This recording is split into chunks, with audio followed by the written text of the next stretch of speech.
Hi guys! Mapagpalang araw. For today's video ay tuturo ko sa inyo kung paano mas mapabilis matapos yung dina-download natin sa ating Google Chrome. Kahapon tinuruan ko kayo kung paano mag dark mode, gawing dark mode ang ating mga website kapag magsisearch tayo dito sa Google Chrome. Ngayon naman tuturuan ko kayo para mas mabilis kayong makapag-download. Okay, punta tayo sa Google Chrome. Tapos type natin yung Chrome ://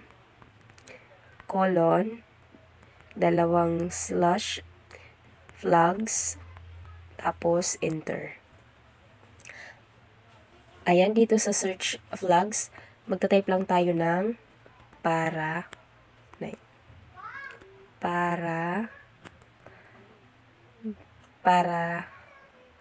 real. Ayan. Yung para real downloading guys, ito yung kapag in-enable natin it accelerate the download speed. Ibig sabihin, mas magiging mabilis yung pag-download natin ng videos o kahit anong files na gusto natin i-download dito sa Chrome. Okay, tap lang natin yung default. Tapos, piliin natin yung enable. Tapos, tap natin yung relaunch para ma-apply natin yung pagbabago. Ayan, nag-refresh na yung ating Google Chrome. At na-apply na natin, na-enable na natin yung parallel downloading. Ayan, ganun lang po siya kadali para po mas madaling matapos o ma-download yung dina-download ninyo dito.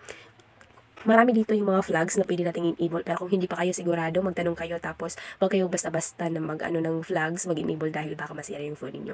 Kung nakatulong yung video nito, pa-heart and follow naman. Thank you, God bless!